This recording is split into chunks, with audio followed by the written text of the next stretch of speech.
Guys, today we're talking about my number one tip that you can implement into your training program to help you build muscle faster.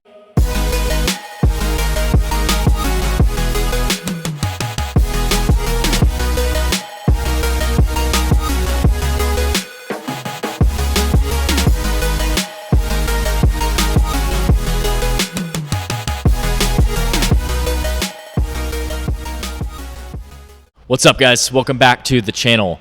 Today, I'm going to take you through a full workouts, and we're going to talk about some of my biggest tips on how you can build muscle faster. There's a lot of things that we can do in our nutrition. There's a lot of things that we can do with our recovery. There's a lot of ways that we can set up our workouts in a way to help us build muscle faster, to be more efficient, to really maximize our time in the gym, and that's exactly what we're going to talk about today. So we're going to go through a chest, shoulder, and tricep workouts. I'm going to show you some of the things that I'm eating, some of the supplements that I'm taking, and to show you how you're going to build muscle faster, how you can structure your workouts, how you can set up some things with your nutrition, and how you're really going to optimize your whole entire program to build muscle faster. So I just got done with a couple morning training sessions. I'm going to hop into a workouts, and I will show you what we're doing, do a voiceover, and show you how you're going to build muscle faster. So let's go hop into it.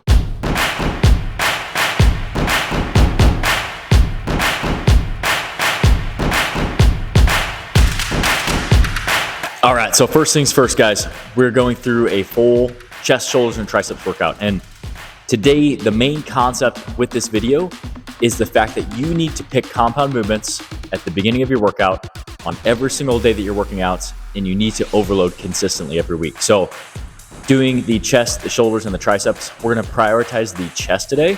We're gonna pick two big compound movements. The first big compound movement is gonna be a flat dumbbell bench press.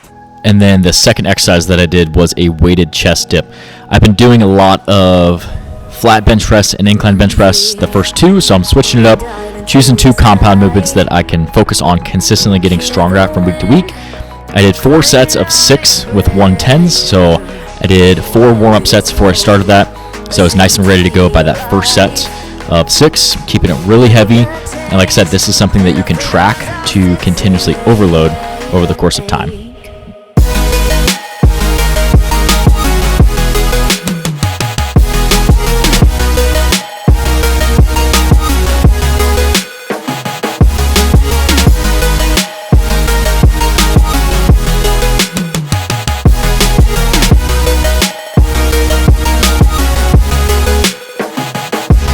After the bench press, went over to the dip bar, got out the weight belt, some chains, and loaded up.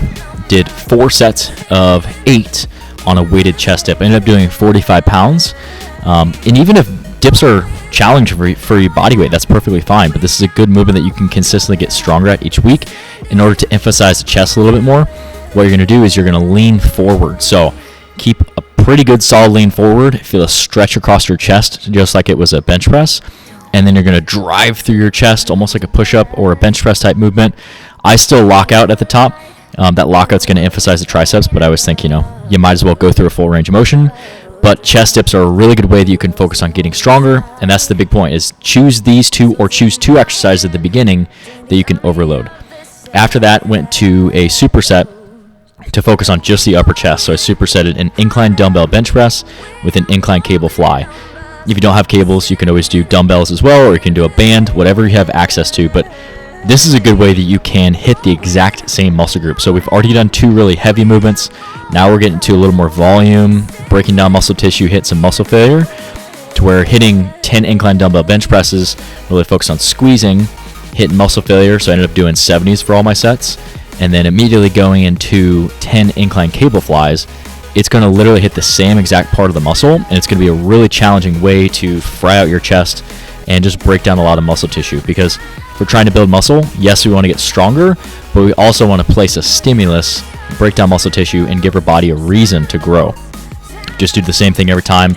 Your body has no reason to grow, and this is a superset that you can add. I would do it after your strength stuff, but it's a really good one that you can add that is going to fry your chest and really help you develop your upper part of your chest.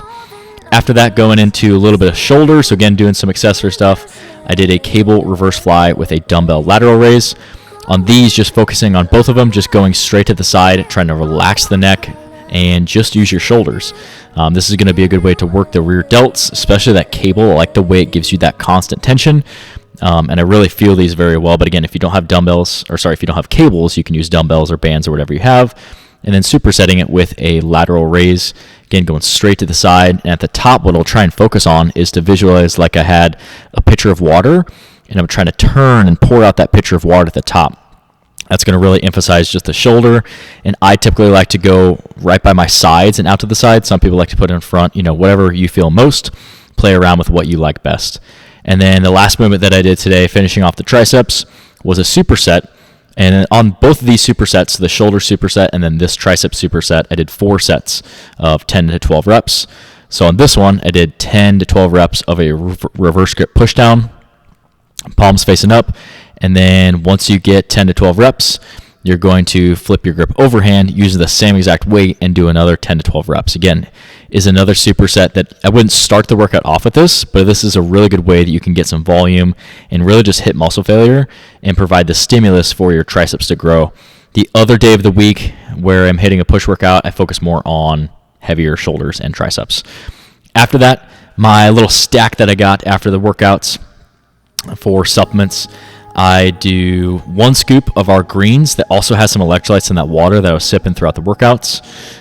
Just a great way that you can get more than 5 servings of vegetables every day and just prioritize your health first. So the pink Starburst electrolyte and then the mixed berry greens mixes so well together. It's such a great flavor.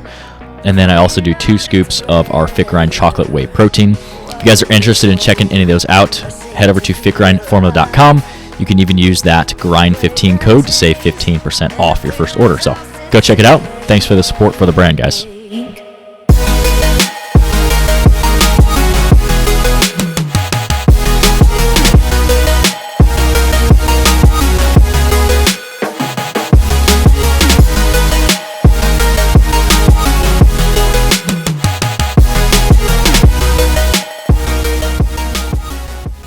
So another really important component about building muscle is going to be the nutrition aspect, the recovery, everything that we're doing outside of the gym. Because when we come into the gym, yes, we place the stimulus on our muscle to grow, we kill the workouts, we get stronger from week to week, but when we're doing that, what we're actually doing is we're breaking down muscle tissue. So when we're coming to the gym and we're lifting weights, we're not building muscle, we're actively breaking our body down.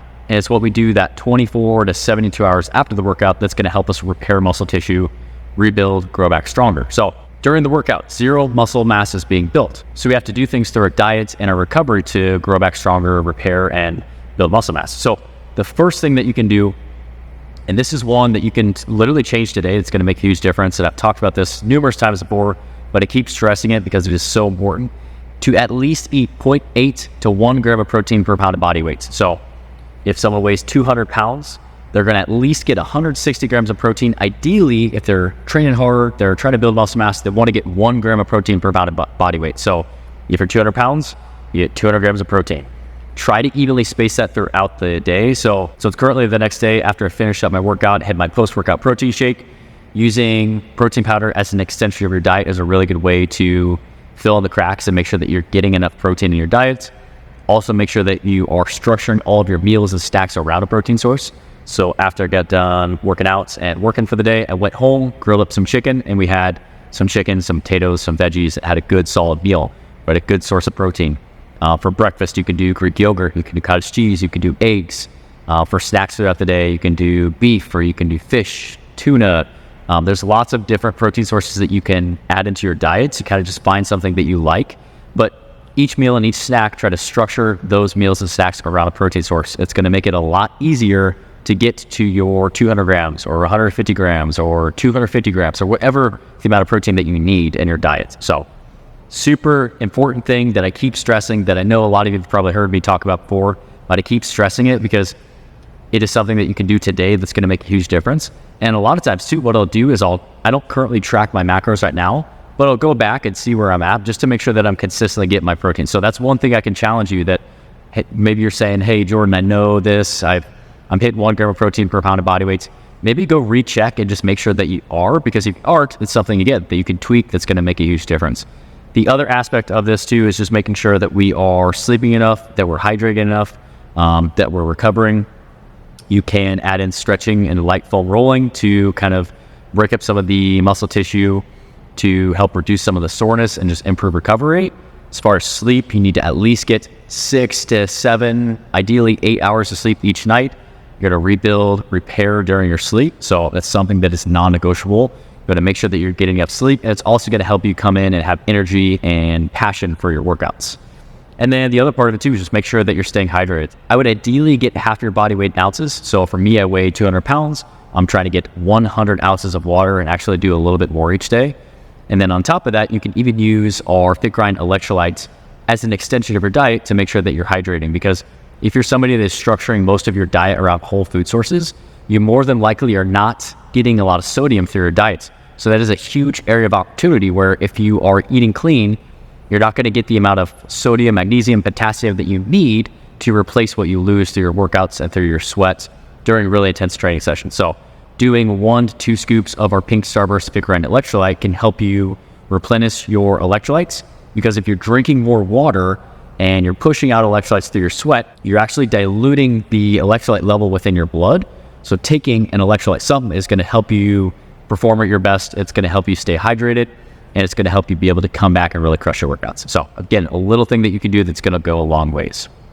So the main point I want to get across today is, if you are trying to build muscle mass, you have to structure things. You have to structure your workouts, you have to structure your nutrition, you have to structure your recovery, you have to structure your hydration.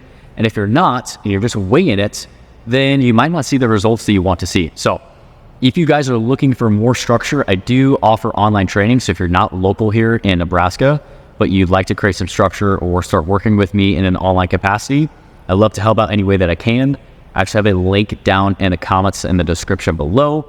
You can click on that link, fill out the form, and then we can set up time to chat more about setting some structure in your program and creating a custom program for you. So thanks for tuning in the video, guys. I hope this video was helpful to help you realize what it's going to take, what you need to structure, and what are some really important things that you need to do within your workouts, your nutrition, and your recovery to help you build muscle faster and just maximize your time at the gym. So if you found anything helpful, hit that thumbs up button for me. If you're new to the channel, consider subscribing. I'm posting weekly content to help you reach your fitness goals and really documenting what I'm doing, as well as kind of just showing the growth of this brand and the gym and everything that we're doing here at Fit Grind. So thanks for tuning in, guys, and we'll see you guys in the next video.